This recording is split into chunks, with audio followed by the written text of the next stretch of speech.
Assalamualaikum warahmatullahi wabarakatuh. Perkenalkan, nama saya Raiziska Alivia dari kelompok 9. Di kelompok ini saya bersama Putri Bulan Oktaviani akan menjelaskan mengenai peradilan tata usaha negara atau yang bisa kita sebut dengan PTUN. Jadi, di materi kali ini kami mempunyai 4 poin yang akan dibahas. 2 poin pertama akan saya jelaskan sedikit mengenai sejarah perkembangan PTUN. Lalu poin kedua itu ada perubahan pertama dan kedua Undang-Undang PTUN. Selamat menyimak. Baik, masuk ke poin pertama yaitu sejarah terbentuknya PTUN. Jadi, keberadaan peradilan administrasi negara merupakan salah satu jalur yudisial dalam rangka pelaksanaan asas perlindungan hukum kepada masyarakat. Sejarah terbentuknya Undang-Undang PTUN tahun 1986 diulas secara rinci oleh Wicipto Setiadi dalam buku Hukum Acara Pengadilan Tata Usaha Negara Suatu Perbandingan. Dalam praktiknya, saat itu ada 3 lembaga yang melakukan fungsi seperti peradilan administrasi negara, yaitu Majelis Pertimbangan Pajak atau MPP, Peradilan Pegawai Negeri, dan Peradilan Bea Cukai. Selain itu, perkara-perkara administrasi negara diselesaikan oleh hakim di lingkungan peradilan umum.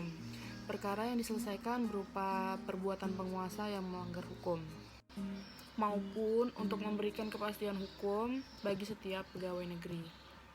Selanjutnya, perintah ini diperkuat lagi dalam ketetapan MPR nomor 4/MPR/1978 tentang garis-garis besar haluan negara untuk pelita 3 yang menyatakan mengusahakan terwujudnya tata usaha negara.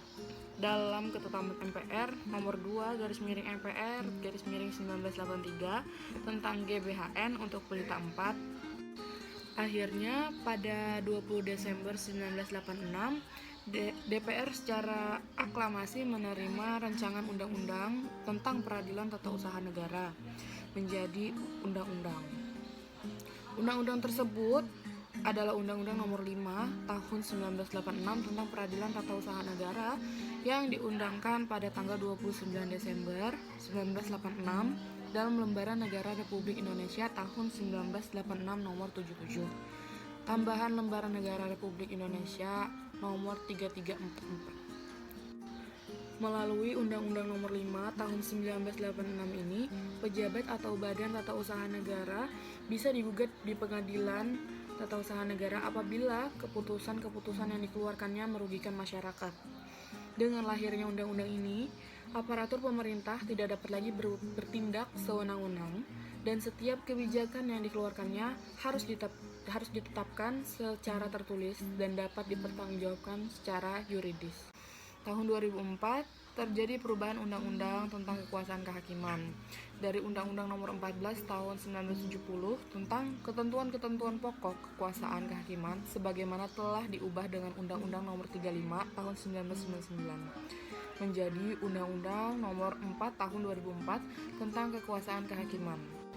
Sehubungan dengan perubahan itu, telah diubah pula Undang-Undang Nomor 14 Tahun 1985 tentang Mahkamah Agung menjadi Undang-Undang Nomor 5 Tahun 2004 tentang perubahan atas Undang-Undang Nomor 14 Tahun 1986 tentang Mahkamah Agung.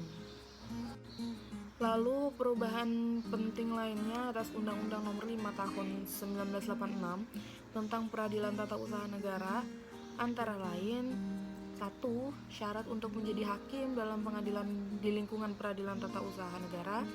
2. Batas umur pengangkatan hakim dan pemberhentian hakim. 3. Pengaturan tata cara pengangkatan dan pemberhentian hakim. 4. Pengaturan pengawasan terhadap hakim. 5. Penghapusan ketentuan hukum acara yang mengatur masuknya pihak ketiga dalam suatu sengketa. 6. Terakhir, adanya sanksi terhadap pejabat karena tidak dilaksanakannya putusan pengadilan yang telah memperoleh kekuatan hukum tetap.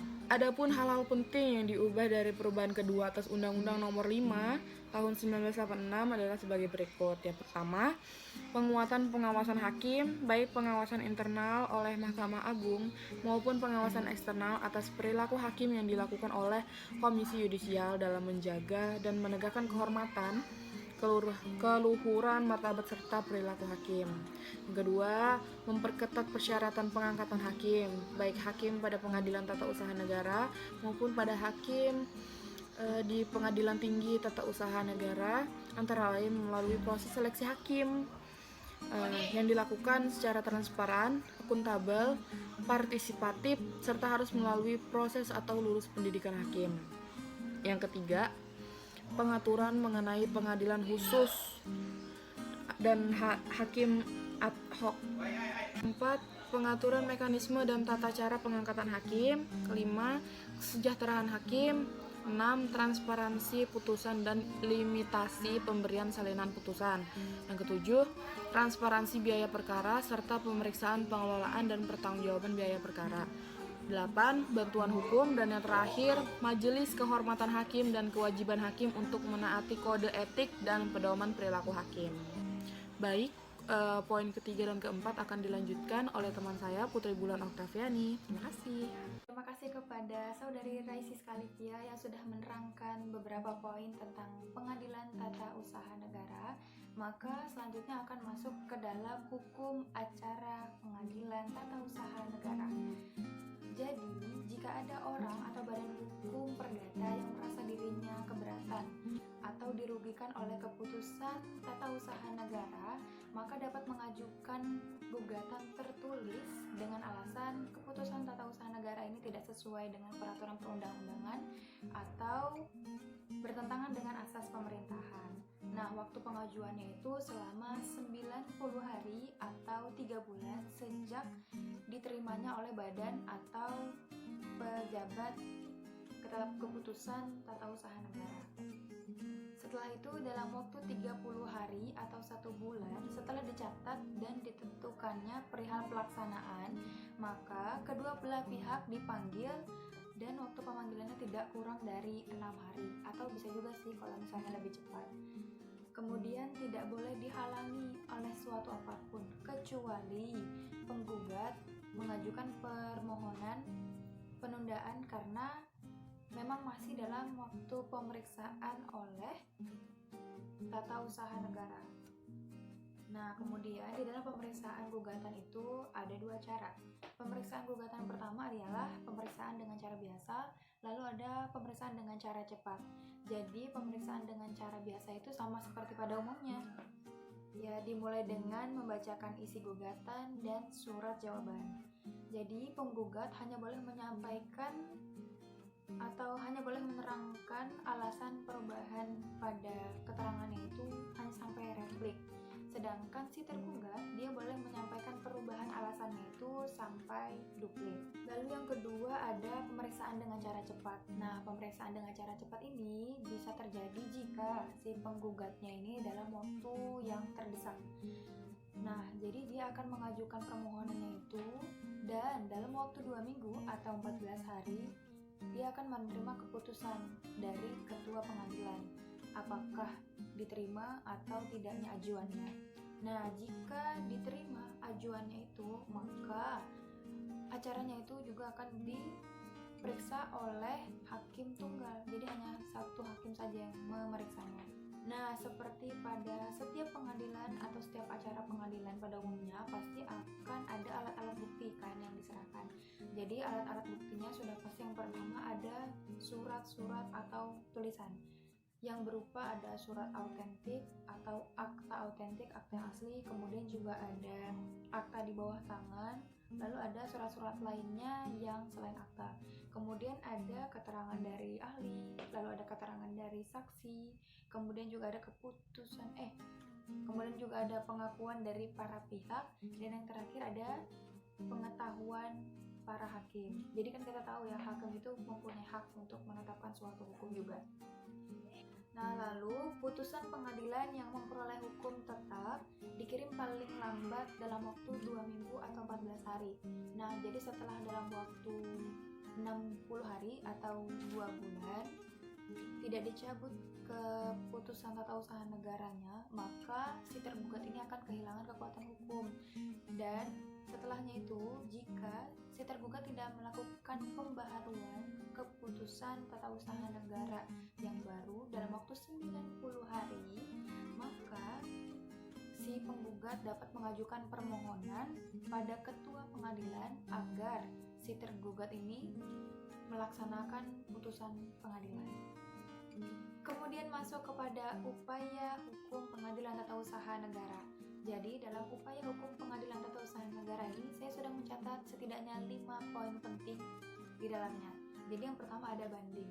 Seperti yang kita tahu, banding itu akan terjadi manakala pihak yang dirugikan itu dia masih kekeh dengan pembelaan dirinya, maka dia akan mengajukan banding. Jadi banding itu diajukan oleh pemohon atau kuasanya kepada pengadilan tata usaha negara yang menjatuhkan keputusan. Maksimal waktunya itu 14 hari atau 2 minggu setelah dijatuhkannya permohonan. Kemudian ada waktu maksimal 30 hari atau 1 bulan setelah permohonan banding. Panitera mengabari kedua belah pihak untuk melihat berkas yang ada di pengadilan tata usaha negara. Poin 3. Salinan semua berkas seperti putusan, berita acara, dan lain-lain itu dikirim ke Panitera Pengadilan Tata Usaha Negara. Maksimal waktunya selama 2 bulan atau 60 hari setelah pernyataan permohonan pemeriksaan banding. Ini dilakukan di pengadilan tingkat 1. Kemudian Pengadilan Tata Usaha Negara juga mengatur kasasi dan peninjauan kembali. Lalu diajukanlah ke Mahkamah Agung atau MA setelah adanya kekuatan hukum tetap. Lalu yang terakhir ada Pengadilan Tata Usaha Negara juga mengatur kasasi dan peninjauan kembali. Lalu diajukan ke Mahkamah Agung setelah adanya kekuatan hukum tetap. Inilah yang bisa kami sampaikan teman-teman dalam mata kuliah Hukum Administrasi Negara khususnya pada kelompok 9 dengan judul Pengadilan Tata Usaha Negara. Saya Putri Mulana Faviani dan partner saya Raisi Skalivia memohon maaf atas segala kesalahan dan kekurangannya pada materi ini, dan terima kasih juga kepada teman-teman semua karena sudah mau mendengarkan. Wabillahi taufiq wal hidayah. Wassalamualaikum warahmatullahi wabarakatuh.